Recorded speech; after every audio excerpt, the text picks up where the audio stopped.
Halo, selamat malam teman-teman. Jumpa lagi bersama saya Denny Supendi, atau orang biasa bilang saya Kang Denny ya. Oke, eh, teman-teman, ada orang yang pada saat situasi ini sekarang ini bosan di rumah. Akibatnya karena dia bosan, yang dia lakukan adalah mencoba keluar rumah tanpa memperhatikan protokol kesehatan. Ada juga orang yang wah seneng saya dengan di rumah terus gini gitu kan, nggak perlu ke kantor. Akhirnya dia tidur terus dan malah menjadi tidak produktif.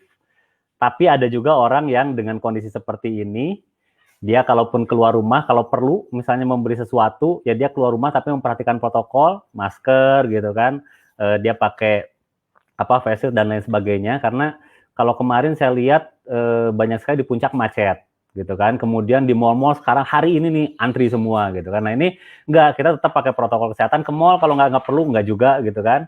Dan di rumah dia memilih bahagia bersama keluarga. Nah teman-teman, 1 jam ke depan kita akan bahas tentang kebahagiaan, tentunya bersama narasumber saya nanti Pak Kurniadi Halim atau Bro Kurniadi Halim. Nanti saya coba kenalkan sedikit. Sebelum ke sana ada masukan nih, katanya Kang, kenapa sih sharingnya harus di FB Live? Ya ini bagus masukannya ya, nanti kita coba pikirkan. Sebenarnya sih platform itu banyak, bisa Zoom, ada aplikasi Zoom, ada juga di mungkin Google Meet dan lain sebagainya ya. Kebetulan saya pilih FB Live karena pertama ini nggak usah pakai password, nggak usah pakai ID, jadi orang bisa lihat kalau menarik materinya bisa diperhatikan. Kalaupun telat nih, kayak kemarin teman-teman saya, aduh Kang saya baru nyampe rumah jam 8, masih bisa dibuka, akhirnya dia bisa komen juga, atau besoknya juga masih bisa dilihat lagi materinya, karena tetap ada di FB Live. Tapi terima kasih, nanti mungkin suatu saat kita ketemu di Zoom ya. Kemudian ada yang mengusulkan juga namanya nih, katanya kan, karena memang yang pertama saya namanya kan ngobrol berfaedah, karena bekerja sama dengan Mas Wiwit ya. Yang keduanya saya sharing is caring. Kemudian kenapa sih nggak namanya yang bagus-bagus kayak kemarin temanya service excellence jadi seks katanya kan, ngopi apa kek gitu bersama Kang Denny atau apa ya. Ini juga saya coba kemarin pikirkan, dan atas saran Ibu Negara terciptalah The Inspiring Talk Series ini. Jadi kita semoga bisa berlanjut untuk dengan materi-materi sebelumnya. Nah, teman-teman, 1 jam ke depan kita akan bahas tentang kebahagiaan. Kita akan bahas apalagi di suatu seperti ini, karena tubuh kita itu butuh bahagia, sehingga kita bisa memancarkan aura yang positif dan kita bisa sehat untuk menghadapi aktivitas berikutnya. Narasumber saya kali ini adalah ini Kurniadi Halim ya, abang lah ya dari Medan. Kurniadi Halim ini pertama kali saya kenal ini unik. Jadi kita pertama kali kenal itu adalah kita mau sama-sama pergi ke Cina pada saat itu, dan yang membuat kita dalam kutip ada ada yang momen yang mudah diingat adalah karena kita satu rombongan dan kebetulan paspor kita hilang semua satu rombongan, sehingga itu menjadi menarik sekali. Dan saya sampai ingat, dan yang menarik lagi adalah dulu kita waktu masih bekerja sama-sama di otomotif ya. Dan yang menarik adalah ketika saya pindah Jakarta, karena pada saat itu saya di Manado, ketika saya pindah ke Jakarta, dia dulu departemennya sales, saya di customer care. Saya pindah ke Jakarta, beliau malah masuk ke customer care. Jadi sempat cerita, bro, gara-gara Kang Denny nih katanya, kita ketemu di Cina ngobrol-ngobrol tentang customer care, dia ke bawah customer care gitu. Saat ini beliau juga aktif, teman-teman, namanya Bangkur ini aktif pertamanya di yoga, dia menekuni yoga gitu kan, dan banyak teman-teman yang akhirnya terinspirasi oleh beliau, hingga akhirnya dia sering mengadakan kelas untuk mindfulness. Tidak berpanjang lebar, saya panggilkan atau sudah masuk nih studio saya, Bang Kurniadi. Halo Bang, apa kabar? Selamat malam. Hai Kang Denny, selamat malam. Luar biasa, terima kasih nih Bang Kurniadi sudah mampir di studio kita dan akan mencoba memberikan atau share ilmu kepada teman-teman di FB Live ini. Oke, Bang Kurniadi, mungkin bisa ceritakan sedikit aktivitasnya saat ini apa nih? Saat ini sambilan juga kita kan memang basicnya adalah profesional, jadi ini karena terjerumus oleh Kang Denny. Sudah ketemu di China, akhirnya saya menekuni bidang yang ditekuni oleh Kang Denny. Akhirnya Kang Denny melarikan diri. Dan saya masih di bidang yang sama sampai sekarang. Ya, sampai sekarang masih ya. Jadi Ya, di dan per ya dunia thank you servis ya. sudah belajar banyak dari Kang Denny kan, dan ya Kang Denny juga menjadi inspirernya. Aduh, terima kasih, terima kasih. Oke, Oke, Bang Kur nih, saat ini kan ya kemarin kita sempat cerita ya, ternyata sekarang aktif juga di mindfulness. Saya juga sedikit menarik nih, karena apalagi dihubungkan dengan kondisi sekarang ya. Banyak orang tuh kan awal-awal ada pandemi ini ketakutan. Ketakutan ini malah menjadikan orang ini ya kalau saya baca gitu kan, imun kita juga malah jadi turun ya. Sementara benar, ketika benar, sharing ya. dengan Bang Kur ini, dengan mindfulness ini kita bisa mencoba untuk kita tuh harus bisa happy keluar dari apa ya, pikiran kita yang sudah membelenggu kita ya. Mungkin bisa share di sini Bang Gur. Ada materi Ya, mau saya yang share atau Bang Gur? boleh saya izin share ya kalau demikian ya. Oh, boleh, boleh. Oke, Nah. atau Kang Denny share aja baiknya. Oh, saya yang share. Boleh sambil cerita, Bang. Nanti saya coba share screen-nya. Oke. Siap, Kang Denny. Jadi ini welcome kawan-kawan, selamat malam di talk kita bersama, inspiring talk kita. Jadi sebenarnya tujuan kita sharing tentang mindfulness. Kenapa? Karena pertimbangannya adalah banyak orang yang mengajarkan tentang fokus dan banyak orang mengajarkan tentang kebahagiaan gitu kan. Tapi masalahnya itu adalah bagaimana caranya untuk fokus, bagaimana caranya untuk bahagia gitu. Dan ini sebenarnya adalah hal yang menjadi sangat challenging gitu. Padahal sebenarnya kalau kita mampu fokus, kita itu mampu untuk bahagia. Bahagia itu adalah sebagai outputnya gitu kan. Tapi bagaimana ini korelasinya? Coba kita akan lihat di slide yang akan di-sharingkan berikut ini. Saya sudah kirimkan slide-nya kepada Kang Denny. Terima kasih sudah mengizinkan untuk bisa sharing bersama pada malam ini. Baik, kita boleh izin untuk next slide, ya, maybe. ini tadi ya. Tentang saya. Saat ini certified juga CBT ya. Luar biasa dan, nih. lebih kepada adalah mindful practitioner-nya. Jadi bagaimana kita berlatih mindfulness sehingga akan membawa kehidupan kita menjadi arah yang lebih produktif, lebih berkualitas, dan tentunya akan akhirnya menjadi lebih bahagia gitu. Oke, boleh kita bantu untuk next slide yang berikutnya. Oh, ini ada cerita ini aktivitas ya. Aktivitas yang sudah kita laksanakan. Jadi selain kita sharing di berbagai kota di kota di Medan, kita juga ada Goes to Corporate. Jadi kita juga sering sharing di korporasi bagaimana mindfulness itu membawa pengaruh dari untuk produktivitas kerja jadinya. Ini di Aceh, luar biasa nih. Kalau lihat ini saya jadi pengen juga. Ya, saya jadi pengen ketemu nih. Waduh, ini asik banget ya sambil di sungai ya. Di tepi sungai ya, ini asik sih. Dan kita juga mempropagandakan mindfulness itu sebagai lifestyle ya. Jadi sebenarnya mindfulness itu dia tidak harus duduk diam, tapi kita bisa melaksanakan di dalam berbagai aktivitas kita sehari-hari. Nah, kalau kita mulai pertama sekali, boleh. Saya juga pernah ikut sebuah kelas psikologi ya, katanya tentang bahagia ini kan. Beliau dengan Mbak Joy ya, mungkin nanti saya undang nih Mbak Joy di sini. Beliau adalah mengkombinasikan happiness ini dengan musik gitu kan, di mana ada iramanya kan ya, luar biasa. Oke, silakan Kang. Oke, baik Kang Denny dan kawan-kawan sekalian yang berada di rumah nih. Jadi kalau kita cerita, sebenarnya apakah Anda bahagia saat ini? Ya, kalau kita berikan kesempatan kepada kawan-kawan, ini kita karena nggak bisa interaksi, tapi sebenarnya apakah Anda bahagia saat ini? Boleh, kalau mau komen di sini boleh. Apakah Anda bahagia pada saat ini? Pertanyaannya itu ya, Bang Kur ya. Boleh, yang mau komen silakan. Apakah Anda bahagia saat ini? Kawan-kawan yang berada di rumah gitu kan. Ya. Dan apakah Anda ingin bahagia gitu?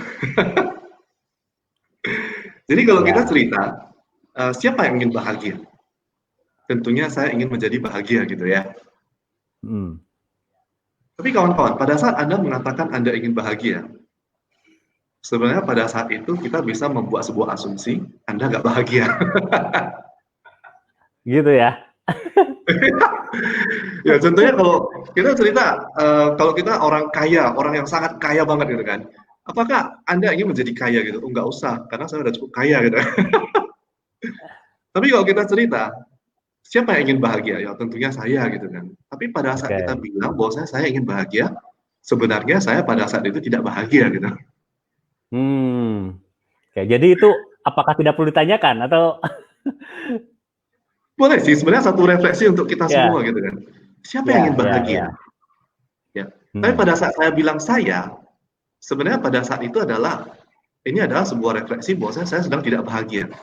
Dan hmm, kenapa banyak orang tidak bahagia dalam hidupnya? Ini adalah seperti sebuah prinsip tentang ya, carrot and stick gitu kan. Jadi ya, seekor keledai dia digantungkan stick di depan kepalanya dan di depannya itu diletakkan wortel gitu. Jadi semakin dia hmm, mengejar wortelnya, dia semakin jauh dan tidak mencapai wortel itu sendiri gitu. Jadi ini ya, prinsipnya juga sama dengan kita gitu kan. Apa yang dapat membuat kita bahagia, Bapak Ibu dan rekan-rekan sekalian yang berada di rumah gitu kan. ya, Apa yang bisa membuat kita bahagia gitu. Ya mungkin beberapa di antara kita bilang, ya seandainya saya ingin punya HP baru, ya. ya. Seandainya saya ingin punya rumah yang lebih besar, amit-amit nanti seandainya saya punya istri baru.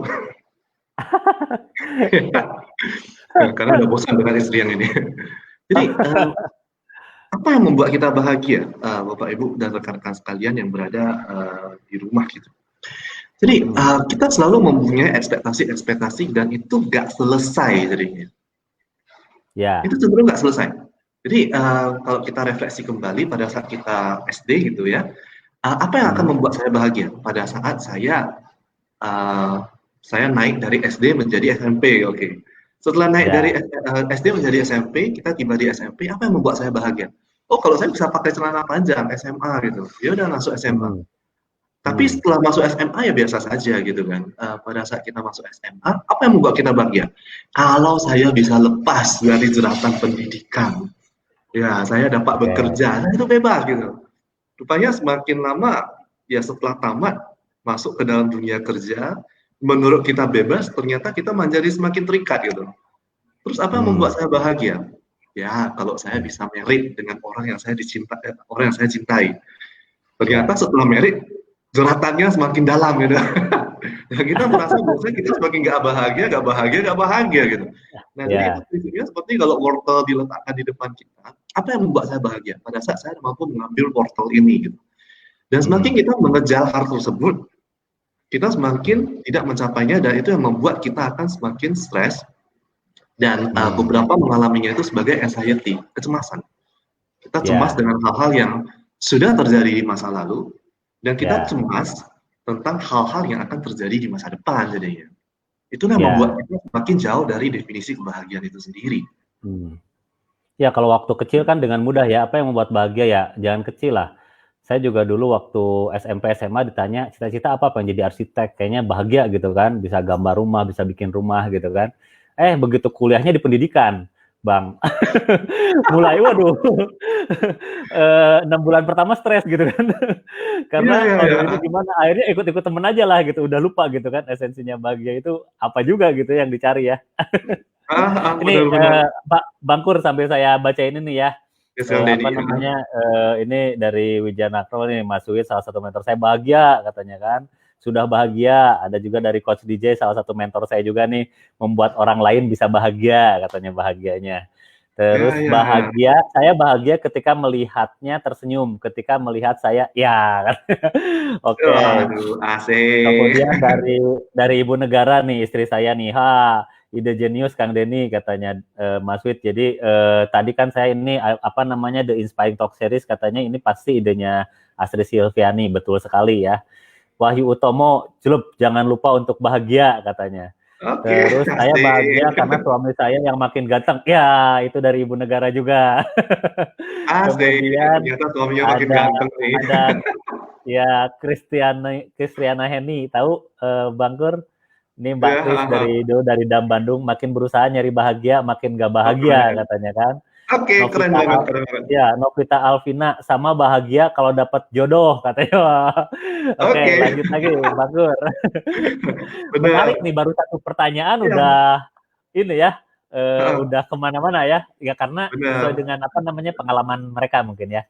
Oke, Benar, benar. selanjutnya apa Jadi nih Bang Kur?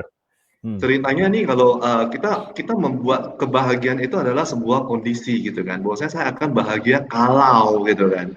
Ya. Ini kembali teringat bahwasanya kita bagaimana pertama punya HP baru.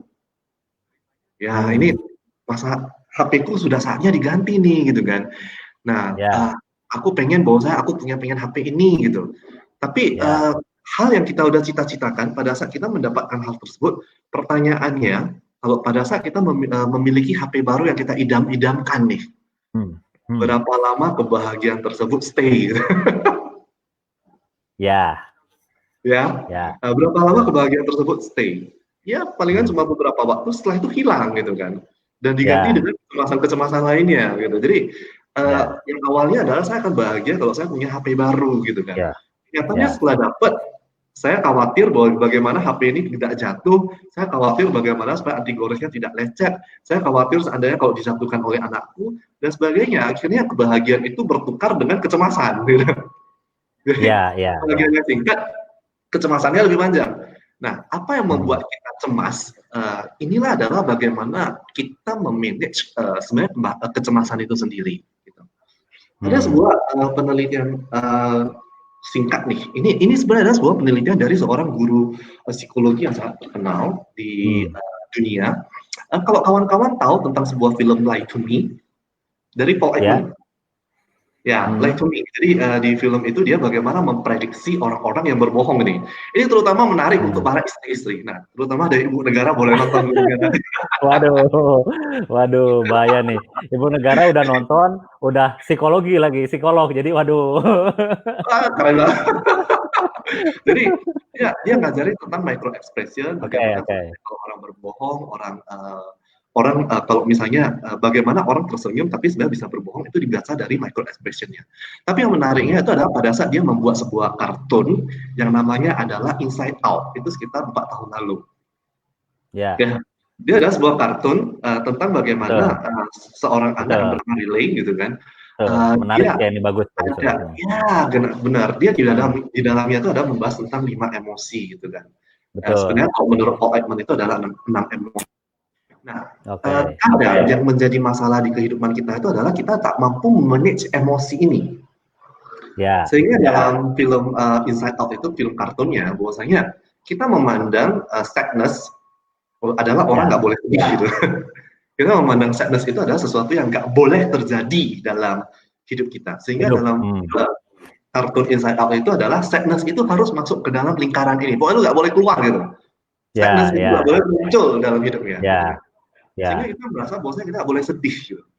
Nah, Hmm. tapi yang terjadi itu adalah kalau kita nggak mampu memanage emosi ini dengan baik, akhirnya kita selalu itu larut dalam emosi yang tidak jelas gitu.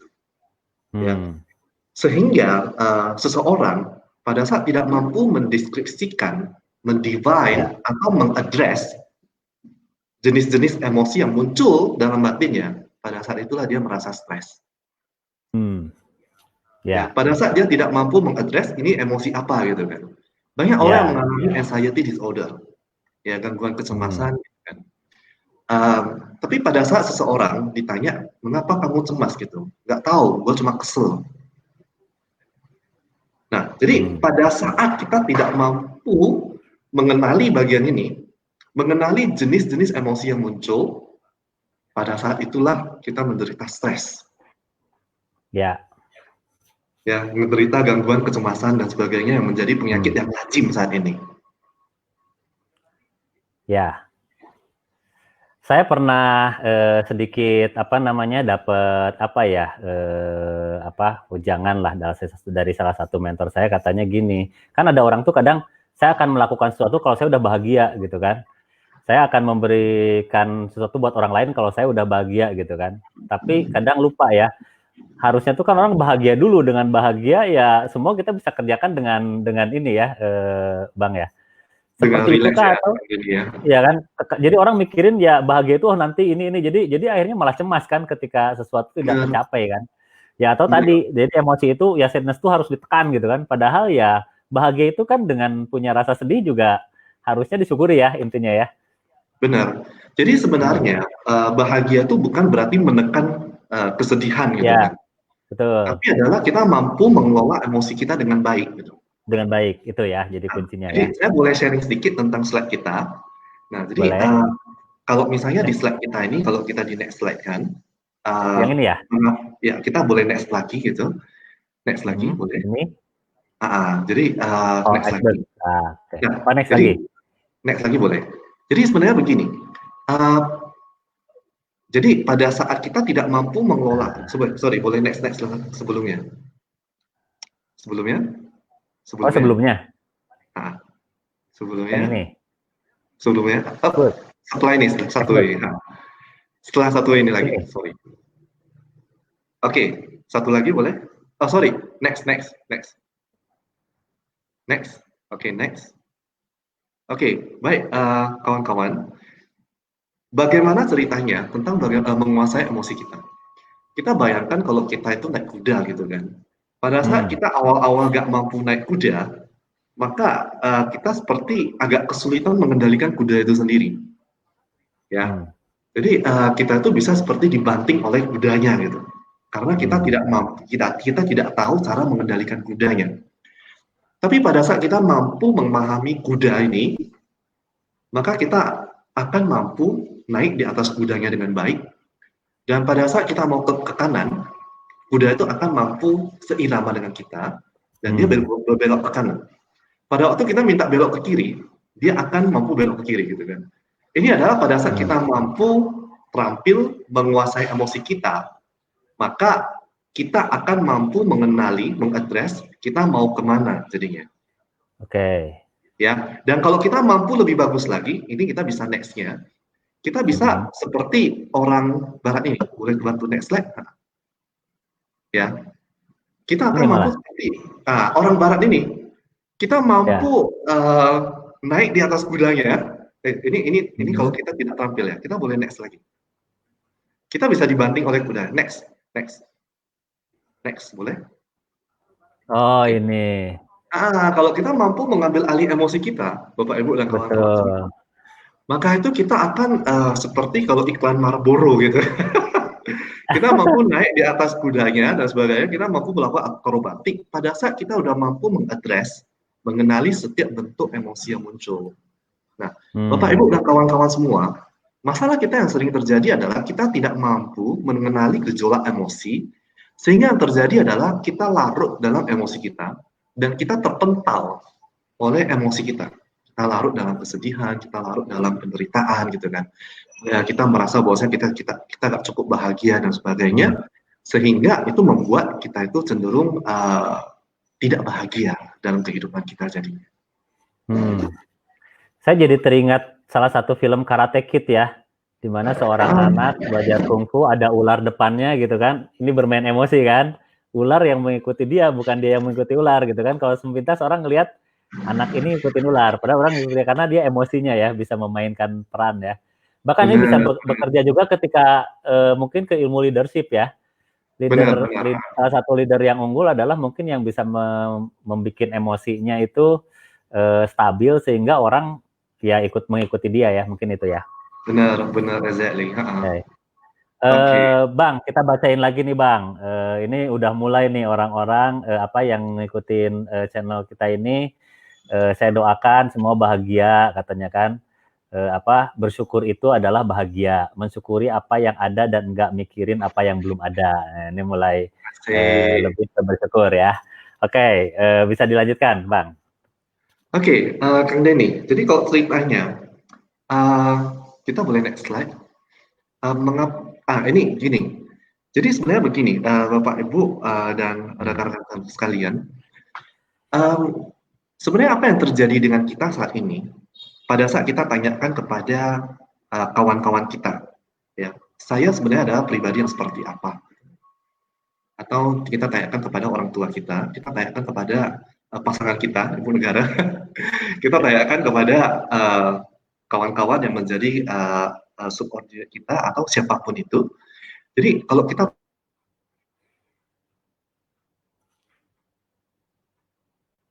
bukanlah apa yang dideskripsikan kawan-kawan. Sebenarnya kita hanya bangunan dari kebiasaan-kebiasaan. Jadi kalau kita Ya. sering cerita dengan kawan-kawan kita, aku ini orang yang seperti ini loh, gitu. Aku ini orang yang jujur, gitu. Aku ini orang yang Hmm. baik hati. Dan bagaimana kita mendeskripsikan tentang ini, kawan-kawan sekalian, sebenarnya kita bukanlah itu. Hmm. Kita hanyalah bangunan dari kebiasaan-kebiasaan yang sudah ada. Dan sumbernya Hmm. dari mana? Kebiasaan itu Pengalaman. dibangun dari the big three. Ini adalah yang ada di Ah, otak kita, kawan-kawan. ya, The big ya, three ya. ini. Jadi The the Big big Three three ini itu ya. the big three itu. Jadi sebenarnya the big three itu apa? Nah, kita bisa baca di sini. The big three itu adalah bagian dari otak reptil kita. Ya. Ya, Jadi ini adalah bagian kita mempunyai amigdala. Nah, jadi kalau misalnya kita lihat di bagian otak reptil kita, otak yang berfungsi untuk fight and flee, ini adalah bagian terkecil yang sebenarnya mempunyai peran yang sangat penting dan mendominasi di otak kita. ya, Itu fungsinya tentang apa? Itu adalah seperti dia mempunyai blueprint tentang emosi kita. Jadi kalau misalnya kawan-kawan blueprint dari emosi kita itu ada di amigdala dan dia fungsinya tuh dia bagiannya cuma kecil. Dia seperti ujung ya, dari jari kelingking kita. Tapi ternyata dia memainkan peran yang sangat besar terhadap keseluruhan tubuh kita. Nah, kemudian setelah amigdala, dia di sampingnya itu ada sebuah yang membentuk seperti seekor kuda laut gitu. Itu namanya adalah hmm, hippocampus. Hippocampus. Dan hippocampus itu yang sebenarnya menyimpan memori. Nah, ya, kemudian apa hubungan dua ini dengan yang terakhir adalah namanya basal ganglia. Nah, kawan-kawan sekalian, ini ceritanya itu adalah bagaimana kalau kita yang sudah punya anak nih, Kang Denny punya anak gitu kan, ya, bersama ya, anak. Saya sering melihat itu main bersama anaknya sampai panggang-panggangan gitu. Nah, kita cerita tentang anak nih, dan pada saat kita kecil hmm, juga. Oke, pada saat kita kecil, uh, pada saat kita kecil, itu biasanya itu kebiasaan itu muncul dari mana?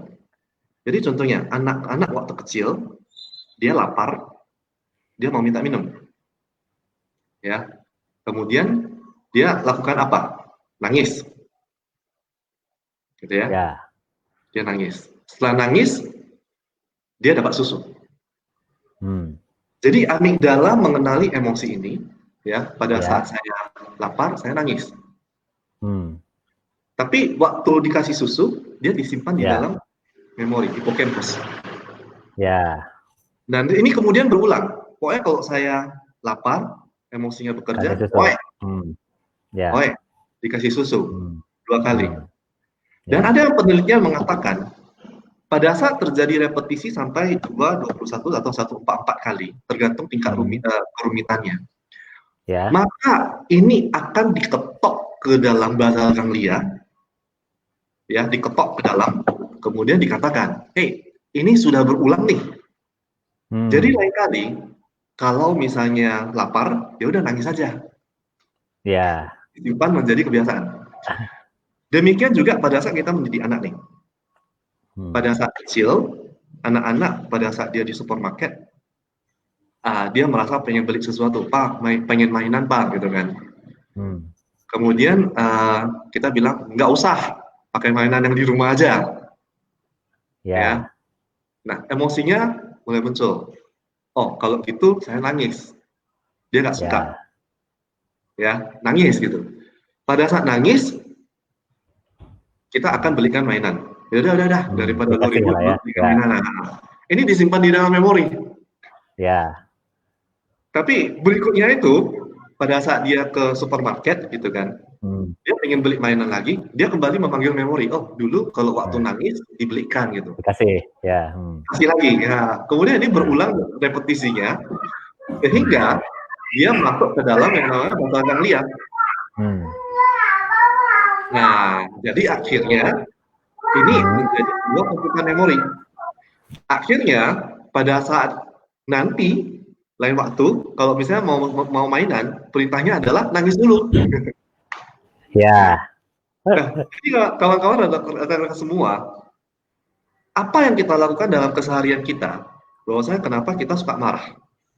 Karena ini adalah efek repetisi. Jadi Anda, kebiasaan-kebiasaan Anda yang sudah terjadi, ini bukanlah Anda. Ini adalah bangunan dari kebiasaan-kebiasaan Anda.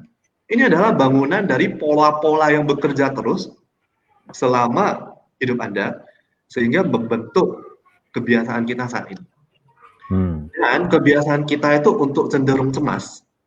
Kebiasaan kita itu untuk cenderung mengkhawatirkan masa depan. Itu adalah kebiasaan-kebiasaan yang sudah dibangun sebelum dan sebelum dan sebelumnya. Sehingga membuat hidup kita itu cenderung cemas, mengkhawatirkan yang sudah terjadi sebelumnya, mengkhawatirkan apa yang akan terjadi di masa depan, dan ini adalah sumber masalah kita. Ada di sini nih. Oke ya. Saya pernah dengar istilah apa amigdala hijack ya. Itu yang seperti disebutkan itu kah, Bang? Atau benar. Jadi, jadi amigdala hijack itu adalah pada saat ini, contohnya kalau biasanya amigdala itu dia adalah gudang untuk menyimpan emosi. Dia adalah blueprint dari emosi kita, seperti yang disampaikan oleh Daniel Goleman. Jadi pada saat kita melihat mobil lewat, tiba-tiba zoom gitu kan, kita langsung merespon, woi mobil gitu kan, dan kita menghindar. Itu adalah fungsi pada saat kita ada lihat mobil lewat dengan cepat, kita langsung merespon, oh harus cepat menghindar. Itu adalah fungsinya di amigdala. Contohnya pada saat kita dikejar anjing gitu kan, anak saya pernah dikejar anjing dan dia nggak terbiasa berlari, dia berlari dengan sangat cepat gitu kan. Nah itu adalah fungsinya di amigdala. Jadi karena kebiasaan itu langsung respon ya. Karena sebelumnya itu kita udah ada persepsi anjing itu berbahaya gitu ya. Dia berbahaya gitu ya. Sebenarnya ada sisi positifnya sih. Ada sisi positifnya itu adalah ya pada saat kita lihat anjing, ya kita itu akan cepat merespon sebelum amigdala itu masuk kepada otak neokortex gitu. Lari dulu gitu. Lari dulu. Nah, jadi setelah kita lari, kita berhenti, 6 detik kemudian baru berpikir, gua lari gitu. Ya kalau nggak ada amigdala, kemungkinan kita cuma lihat, oh ada anjing digigit gitu. Dengan santai ya. Oh ada ular gitu kan, lupa digigit gitu kan. Jadi fungsi amigdala sebenarnya ada bagusnya juga sih. Jadi pada saat kita tahu sesuatu, ya Daniel Goleman memberikan banyak contoh sih di dalam bukunya Emotional Intelligence gitu kan. Ya pada saat kita melihat seorang gadis cantik lagi melihat ke bawah kolam gitu kan, dia langsung secara nalar amigdalanya itu bekerja, dia harus terjun ke kolam gitu kan. Nah pada saat terjun ke kolam dia baru tahu gitu, oh ternyata ada anak yang jatuh di dalam kolam dan itu harus diselamatkan. Dan ternyata cewek itu melihat ke kolam karena dia terpana, dia nggak tahu amigdalanya juga bekerja, bahwasanya dia nggak tahu harus ngapain gitu. Dia terpana, akhirnya kita bisa menyelamatkan anak kecil tersebut gitu. Nah jadi amigdala itu sebenarnya ada fungsinya itu adalah kita bisa cepat merespon sesuatu. Tapi sisi negatifnya itu adalah contohnya pada saat kita dimarahin gitu ya. Kalau agak keras gitu, anjing gitu. Nah kalau pada saat itu emosinya keluar karena gudang memori kita itu mengatakan bahwasanya kamu bukan anjing gitu. Dan akhirnya kita marah balik gitu. Kamu anjing, kamu yang anjing sebenarnya. Jadi kita perlu merespon, ngapain buat ladeni dia gitu kan. Nah tapi kadang-kadang karena gudang emosi ini, kita kadang-kadang meresponnya terlalu cepat daripada otak logika kita. Nah sehingga kalau kita tidak mampu merecognize gejolak-gejolak yang muncul dari amigdala ini, maka kita akan cenderung terbawa dalam arus-arus emosi, dan itu yang membuat kita itu cenderung stres, emosional, karena kita tidak mampu mengenali bentuk-bentuk emosi yang muncul jadinya. Betul, baru dikatain dikit, yang keluar udah karena itu kebiasaan-kebiasaan tadi ya. Udah langsung hajar aja gitu kan, apalagi kalau kita lagi berkendara gitu kan, saya banyak sering bahkan di depan saya pernah gara-gara keserempet dikit gitu kan, buka kaca, lempar botol lempar botol, yang satunya emosi lagi gitu kan, serempet lagi, waduh kata saya, ini saya yang di belakang aja juga takut ya, itu mungkin karena pengaruh itu ya.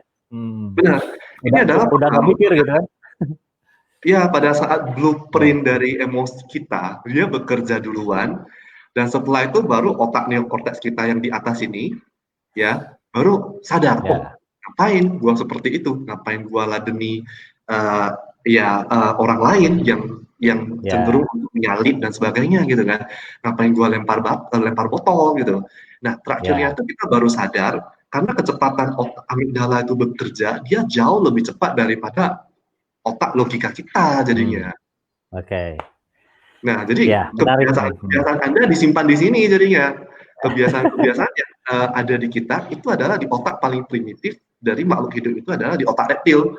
Nah, karena the big Ya, three ini yang membuat kita oke. itu cenderung fight or flight gitu kan. Jadi kalau aku Ya, dipukul, aku akan mukul balik. Nah, itu fight gitu kan. ya, Atau aku kalau ya. dipukul, ini kebetulan premannya besar ini. Ya udah, aku Hmm, lari gitu. Nah, fight or ya, flight. Nah, jadi ini adalah pada saat kalau kita tidak mampu mengenali bagian-bagian emosi yang muncul, ya tidak ya. mampu untuk memanage emosi ini dengan baik, maka yang akan terjadi itu adalah kita itu akan cenderung dibawa oleh amigdala itu sendiri. Karena dia kecepatan Hmm, berpikirnya itu jauh lebih cepat daripada kecepatan logika ya. otak logika kita itu yang namanya Ya, neocortex yang ada di depannya, oke. di atasnya. Oke, Bang Kur, Matrix dari Matrix nih, keren Pak Denny Dekon dan Chris, Pak Kurnia di Halim. Ya, kemudian ada pertanyaan nih dari Coach Diki atau Coach DJ. Bagaimana merubah amigdala yang ternyata tidak baik, katanya kan? Bagaimana proses menggantinya dan butuh berapa lama, katanya Bang? oke, siap. Oke, ini akan dibahas sekarang atau ada di slide berikutnya? Ya, ada slide berikutnya nih. Oh, ada slide berikutnya. Udah menarik ya, udah mulai ke sana ya. Oke, Bagaimana hidup baik, kita? Ini apa nih? Next ya? baik Bapak. Ini oke, nggak apa-apa. Ini di Jadi sini. gini, kita bahas pada saat kita mindful ya kawan-kawan ya. Kenapa kita ajak Ya. kawan-kawan itu untuk belajar tentang mindfulness? Dan ini adalah Hmm. sebuah bidang baru yang sebenarnya ini bukan bidang yang baru sih. Ini mindfulness ini udah Ya. diajarkan di negara-negara barat dan itu bahkan menjadi bagian dari pendidikan gitu kan. Bahkan Ya. pencipta dari EQ, ya Daniel Goleman, dia juga adalah Ya. praktisi dari mindfulness gitu. Jadi kalau Mindfulness. kita Oke. searching di Google, dia justru Ya. mengajarkan lebih banyak tentang mindfulness daripada tentang emotional intelligence gitu. Nah, Ya. jadi kawan-kawan, kenapa kita ngajak kawan-kawan untuk mindful? Kaitannya itu adalah kita sering terbawa dengan arus kebiasaan kita. Jadi Ya. kalau saya barusan selesai makan nih. Hmm. Kebanyakan kita, kalau kita ditanya, ini kan kita barusan selesai makan malam. Hmm. Apa yang kita makan tadi? Ya. Terserah deh, apapun itu. Dan Ya. sebenarnya kalau kita gali lebih dalam lagi, bagaimana rasanya gitu. Hmm. Jadi kalau ada yang makan brokoli, oke, rasa brokoli kayak mana? Kalau ada yang makan Ya. tahu, rasa tahunya seperti apa? Kawan-kawan, Hmm. kita cenderung keluar dari kebiasaan kita untuk mindful, karena kita kebiasaan itu adalah mindnya full. Gitu. Kenapa? Oh, Karena sambilan ini makan, yang ini ya. iya, karena pada saat kita sambilan makan, yang terjadi itu adalah mind kita itu banyak gitu. Jadi kita Ya. sambilan makan, kita sambilan kita sambilan memikirkan apa yang sudah terjadi tadi di kantor, apa yang sudah terjadi kemarin. Kemarin saya sempat marahin pacarku, kemarin saya sempat marahin pasanganku, kemarin saya sempat marahin anakku, dia sedih. Oh, bagaimana dengan binatangku? Nah, kawan-kawan, kita sebenarnya nggak mindful, tapi kita mindnya full gitu. Mainnya full Dan ya.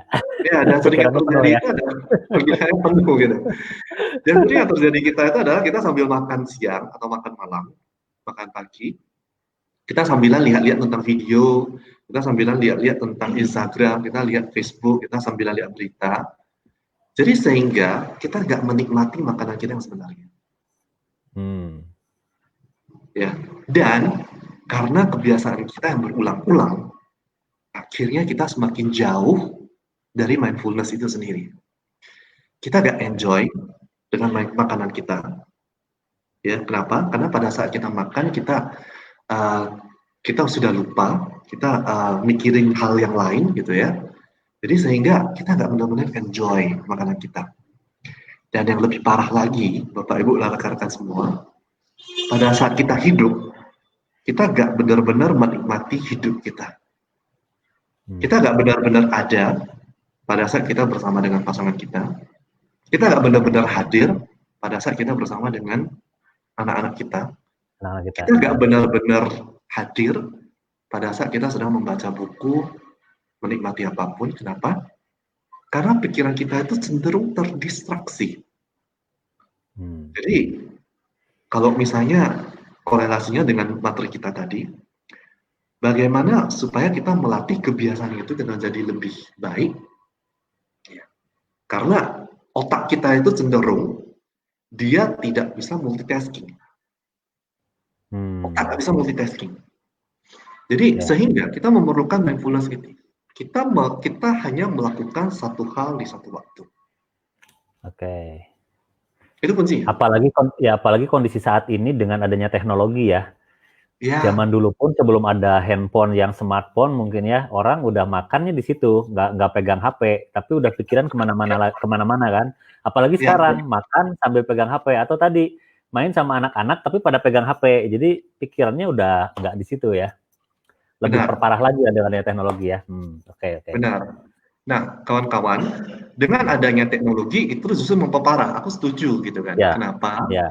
Karena kecepatan berpikir manusia itu menjadi cenderung lebih cepat ya. Jadi karena mereka anak-anak sekarang terbiasa untuk bermain game, sehingga problem solvingnya itu adalah menjadi lebih cepat gitu kan. Nah, anak-anak sekarang mereka kalau disuruh untuk belajar sesuatu tentunya akan lebih cepat daripada sebelumnya. Kenapa?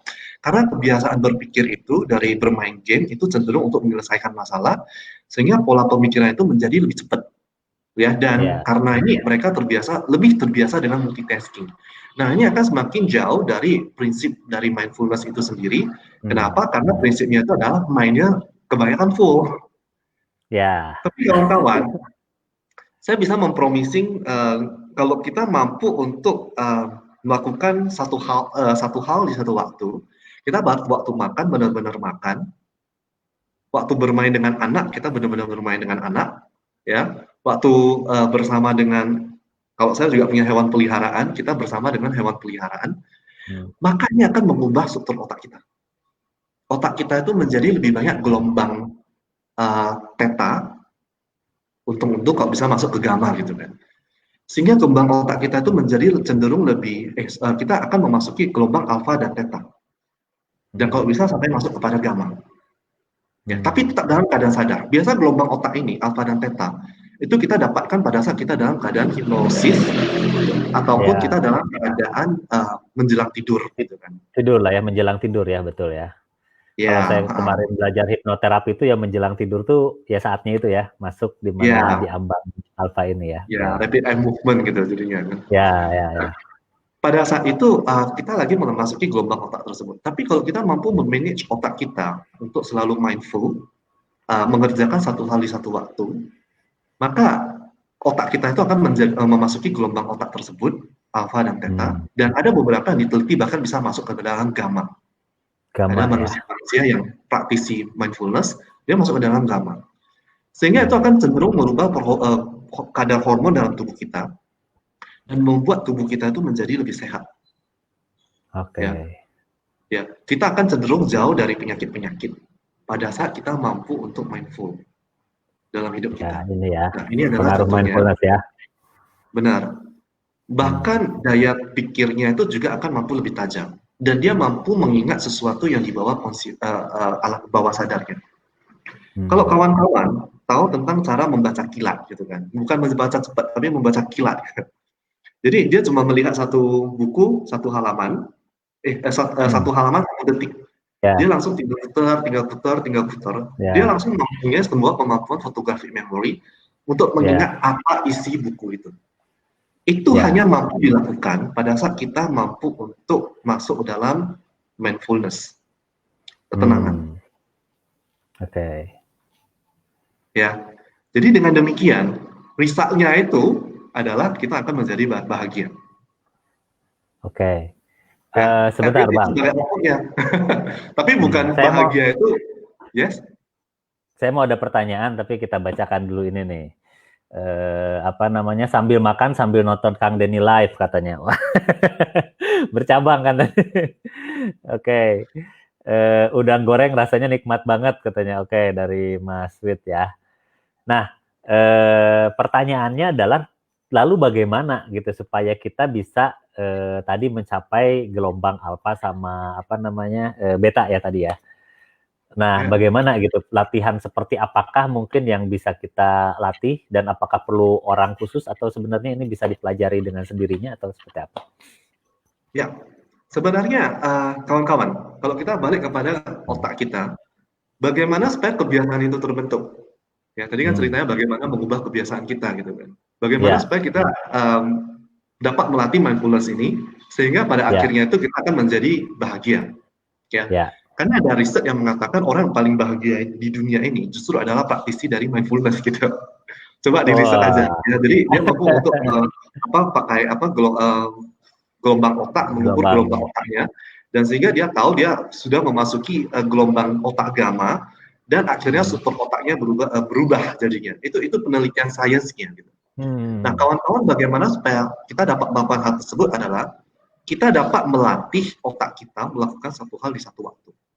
Kalau kita cerita tentang makan tadi, bagaimana kita mempraktekkan mindfulness pada saat makan? Gampang sih. Kita kenapa merasa kita nggak perlu perhatian pada saat makan? Karena kita udah merasa kita udah mengenali makanan ini. Aku kenal brokoli ini, aku kenal kentang ini. Ya. Sehingga pada saat kita makan, yang kita tahu cuma punya berapa kali langsung telan. Nah, bagaimana caranya praktek mindfulness ini? Gampang. Kita kunyah, pada saat kita kunyah, kita rasakan setiap kunyahan. Kalau saya tanya nih, pada saat kita mengunyah tadi, berapa kunyahan sebelum kita telan? Kita nggak tahu. Nggak tahu. Karena kita udah terbiasa dengan arus kebiasaan kita, bahwasanya kunyah hilang gitu kan. Tapi kita coba mengambil sebuah komitmen aja. Ya udah, aku gak akan pelan sebelum kita 30 kunyahan. Dan itu adalah secara sains itu adalah makan yang paling sehat gitu. Bahwasanya kita harus banyak mengunyah dulu sebelum kita telan. Ya kan? Karena lambung kita itu tidak mampu mencerna itu, sehingga harusnya dicerna di dalam mulut kita dengan bantuan dari air liur. Itu ada dalam buku Miracle of Enzyme, tulisan dari Dr. Hiromishi. Nah, kawan-kawan, pada saat kita mampu untuk mengambil komitmen kunyah dulu 30 kali sebelum telan. Maka kita akan melihat bagaimana, kita akan merasakan bagaimana ternyata kita selama ini dikuasai oleh kebiasaan. Pada saat kunyah, sebelum 30 kali, tiba-tiba makanannya hilang. Loh, ini kan mulut kamu sendiri gitu kan. Tapi kok kunyahannya hilang ya? Karena kita terbiasa dengan kunyahan, ya berapa kali saya nggak tahu juga, akhirnya telan. Sementara itu, sebelum kita menghitung 30 kali, ternyata udah ada sendok di depan. Siap-siap untuk masuk lagi, siap-siap untuk mengepek lagi. Kawan, 30 kali dulu baru sendoknya naik. Nah, kita hal-hal kecil seperti ini, ya kita enjoy, menikmati setiap yang kita lakukan, maka ini akan membuat sebuah arus kebiasaan yang baru. Kalau kita mampu melakukan ini secara repetitif, 7 kali, 14 kali, 21 kali, atau 7 kali, 21 atau 144 kali, tergantung tingkat kerumitan. Ya, itu berdasarkan penelitian sains juga. Kalau kita mampu melakukan secara berulang, ya, maka kita itu akan mampu mengenjoy makanan kita dengan baik. Oh, brokoli itu ternyata rasanya kayak gini. Dan kalau kita mampu mengunyah dengan sadar, kiri berapa kali, kanan berapa kali, sampai akhirnya 30 sebelum telan, kita akan merasakan lebih banyak. Ternyata nasi itu manis. Karena karbohidrat itu pada saat diubah, dia menjadi gula. Oh, ternyata nasi itu manis. Oh, ternyata cabai itu rasanya kayak gini. Kawan-kawan, Anda akan mampu merasakan lebih banyak pada saat Anda mampu menikmati setiap momen-momen dengan perlahan. Bukan dengan sangat cepat, tapi dengan perlahan, Anda akan menikmati lebih banyak. Jadi, ini juga terjadi pada saat kita bertemu dengan pasangan kita. Kita bukan sibuk dengan HP kita, tapi kita betul-betul enjoy dengan dia. Kita akan menikmati banyak hal. Oh, ternyata ubannya nambah. Ternyata kerutannya nambah. Ternyata kumisnya ini nambah gitu. Kita akan mampu menikmati lebih banyak pada saat kita menikmati satu hal di satu waktu. Ya. Dan saya bisa promise kalau kita mampu melakukan banyak hal dengan mindful, hidup kita itu akan menjadi lebih berkualitas, lebih produktif, dan akhirnya menjadi lebih bahagia. Saya ambil contoh nih, ambil contoh aja. Izin ya, Kang Denny ya. Ya, Jadi boleh. gini, ini sering terjadi. Kunci. Siapa di sini yang sering kehilangan kunci? Ya. Banyak gitu ya.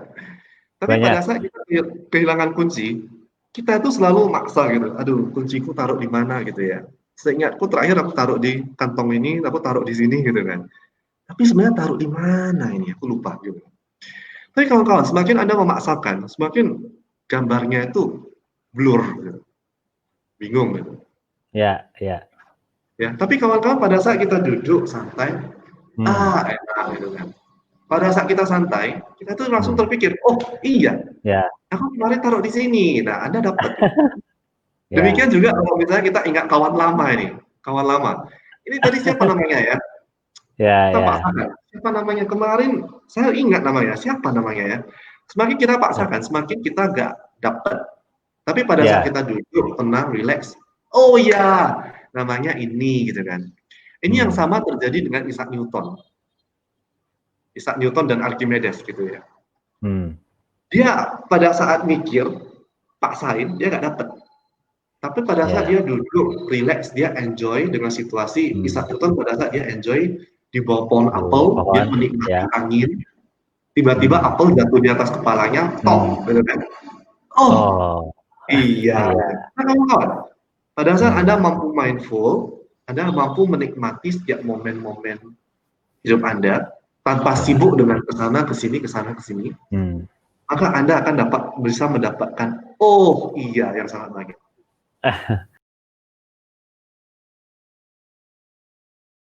Tanya. Kadang ya sama mencari kunci gitu kan, kalau lagi meeting malah hilang gitu idenya, udah ketemu nih, tapi besoknya lagi di kamar mandi ingat, makanya ada orang yang udah begitu inget, ya udah harus segera dilakukan, setelah itu langsung lakukan daripada lupa lagi. Ya mungkin orang-orang macam-macam, ya mungkin pada saat itu dia santainya lagi di situ kali ya, nggak mikirin apa-apa gitu ya. Dia betul-betul enjoy pada saat dia lagi di kamar mandi. Ya. Bang Gur, ada ini nih, pertanyaan apa pernyataan nih dari Mbak Kris nih. Mak kan biasanya multitasking nih Bang Gur katanya. Mau tidur aja mikir besok masak apa, tugas kantor dan lain-lain, berat nampaknya untuk bisa masuk sampai tahap mindfulness ya katanya. Gimana nih? Oke. Thank you sih, ini banyak pertanyaan yang bagus dan sebenarnya ini pertanyaan yang sangat umum yang terjadi gitu ya. Nah kawan-kawan sekalian, thank you untuk pertanyaan dari Bang Kris. Jadi balik lagi nih gitu kan, kalau kita waktu SD gitu, kita sering ditanya, cita-cita lu apa gitu kan. Kita dulu udah pernah berpikir bahwasanya, gue pengen menjadi astronot, gue pengen menjadi pilot, gue pengen menjadi gini gitu kan. Nah pertanyaannya Bapak Ibu dan rekan-rekan semua, kenapa Anda berakhir di sini sekarang? Kenapa Anda nggak menjadi apa yang Anda cita-citakan dulu gitu? Ya, karena banyak plan yang sebenarnya kita udah buat dalam hidup kita, dan sebenarnya itu kebanyakan gitu. Dan kalau kita tanyakan kembali sih, berapa banyak plan dalam hidup kita itu yang sebenarnya tereksekusi dengan baik sih? Nggak sampai 5% sih sebenarnya.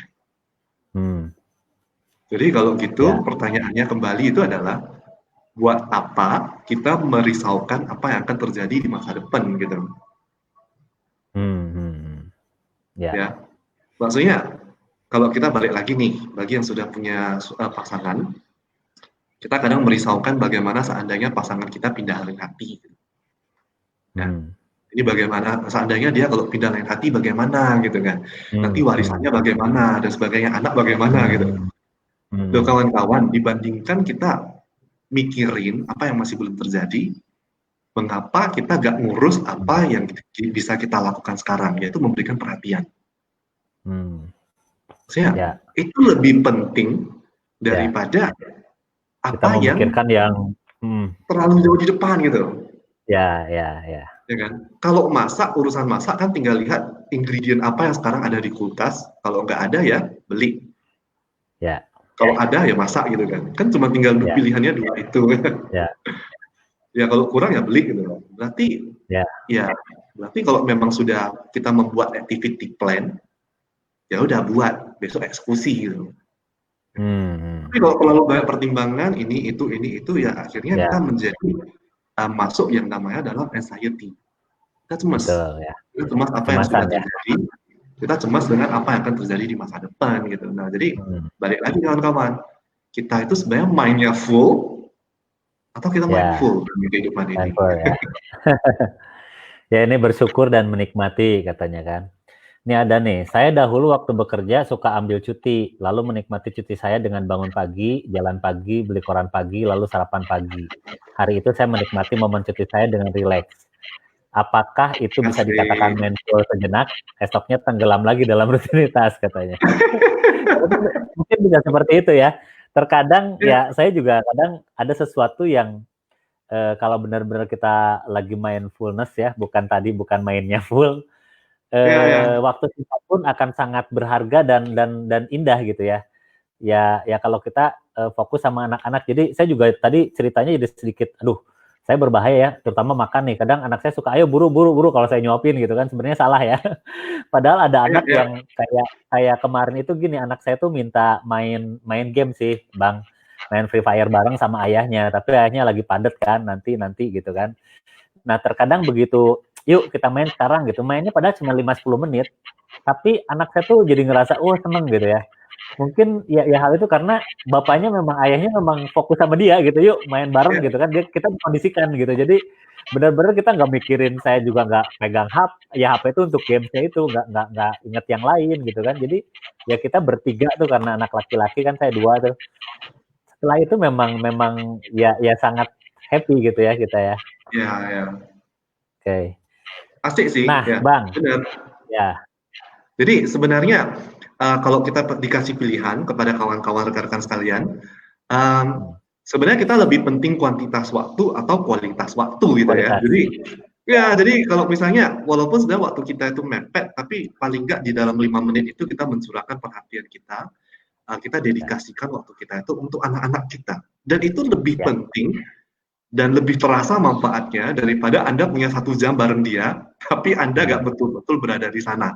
Anda sibuk dengan HP Anda sibuk dengan pekerjaan Anda, dan dia nggak menikmati sebenarnya rasa ayahnya itu atau ibunya itu atau pacarnya itu, pasangannya itu seperti apa gitu. Jadi kawan-kawan, pada saat Anda punya waktu, ya be there at the moment gitu. Iya sih. Oke. Nah, jadi kawan-kawan, ini sedikit menutup jadwal malam kita ini. Wah ya, ini udah 1 jam nih, nggak terasa ya. Iya, sangat menarik soalnya. Okay. Jadi sebenarnya itu mungkin untuk bahagia nggak dengan melalui praktek mindfulness ini? Bisa. Tapi ini adalah contohnya kita seperti latihan olahraga. Jadi kalau kita latihan makan 30, kita harus punya 30 kali. Berarti kita meletakkan perhatian kita penuh pada aktivitas kita. Bukan sibuk dengan HP, bukan sibuk dengan yang lain. Jadi, memungkinkankah untuk bahagia melalui praktek mindfulness? Bisa. Tapi ini ya kembali, ini seperti kita mau komitmen untuk olahraga.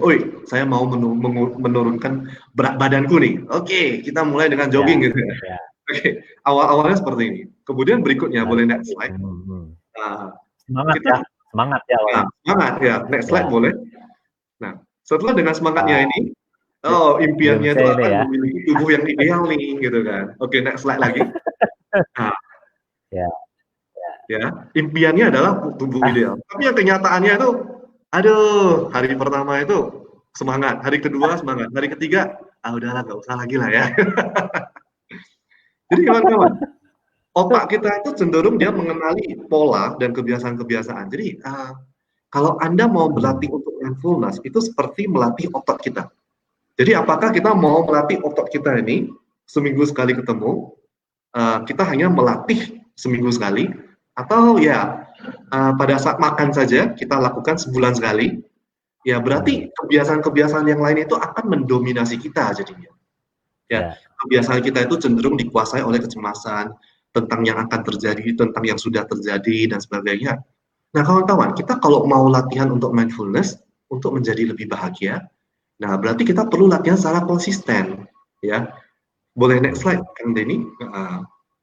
Ya. Nah, jadi kalau kita latihan secara konsisten, maka harapannya itu adalah kita bisa seperti ini gitu kan. Bahwasanya Ya. kita itu otot kesadarannya itu akan menjadi lebih kuat.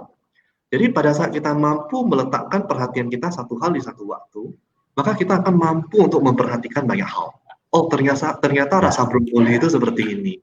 Oh, ternyata pasangan di sekitarku seperti ini. Oh, ternyata kawan-kawanku dia membutuhkan perhatian ini.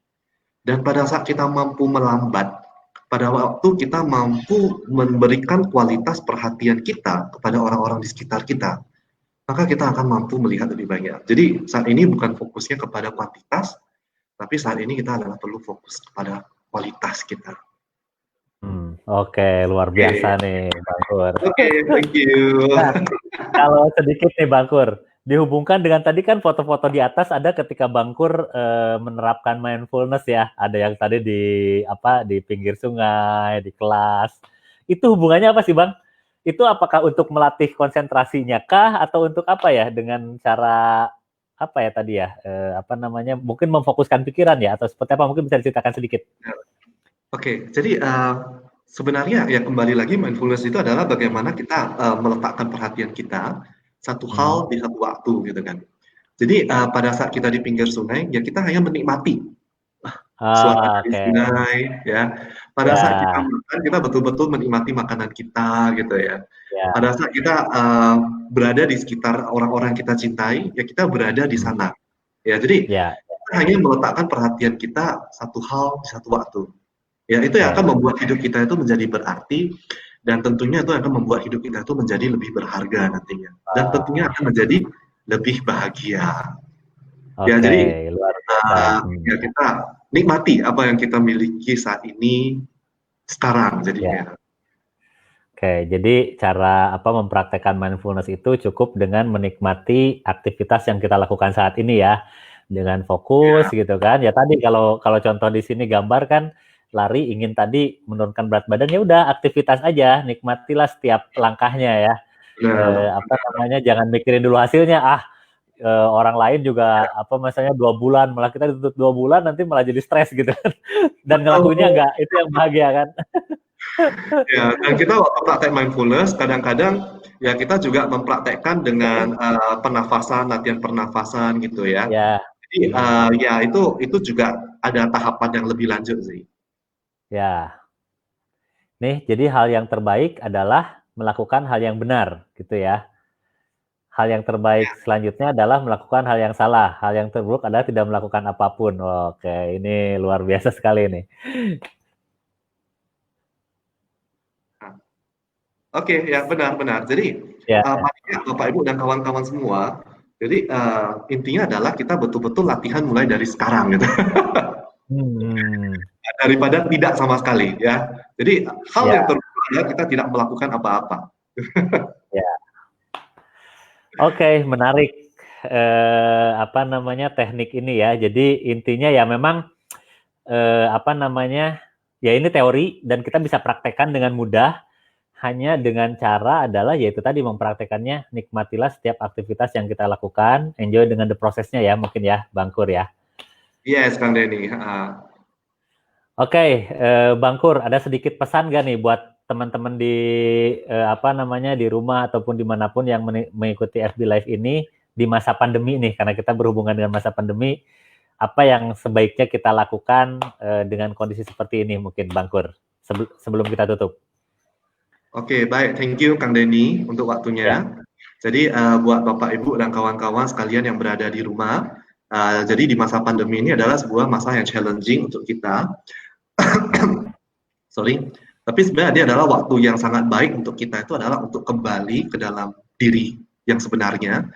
Jadi terkadang kita sudah lupa dengan apa yang sudah kita miliki, kita kurang mengapresiasi apa yang sudah kita dapatkan sampai saat ini, dan kita lebih banyak itu cenderung adalah untuk mengeluh bahwasanya ini PSBB-nya terlalu lama, ya kita males, capek dan sebagainya. Nah, tapi Bapak Ibu dan rekan-rekan sekalian, ini adalah waktu yang sangat baik untuk kita kembali ke dalam diri kita yang sebenarnya. Jadi pada saat seperti ini, pada saat kita duduk, nikmatilah duduk kita yang ada. Karena belum tentu ke depannya kita akan mampu duduk sesantai ini. Ya, pada saat kita makan, karena waktu kita sangat banyak, nikmatilah makanan yang ada. Kita waktu bertemu dengan orang-orang di sekitar kita, ya nikmatilah. Karena belum tentu besok-besok kita akan masih bersama dengan orang-orang yang kita cintai saat ini. So, pesannya itu sangat gampang adalah kita enjoy bagaimana kita melakukan setiap hal yang kita lakukan, kita bagaimana mencintai dan menikmati proses bersama dengan orang-orang di sekitar kita.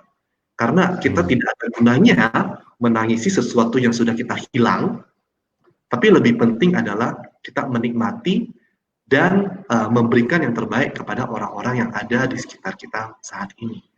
Itu setidaknya yang mampu kita lakukan daripada kita mengubah apa yang tidak bisa kita lakukan. Ya, silakan nikmati apa yang kita ada saat ini dan nikmatilah setiap momen-momen dalam hidup kita karena momen-momen ini gak akan kembali lagi, Bapak Ibu dan kawan-kawan semua. Thank you untuk waktunya. Oke, spektakuler, luar biasa, Bang Kur. Terima kasih banyak. Kita catat mungkin teman-teman.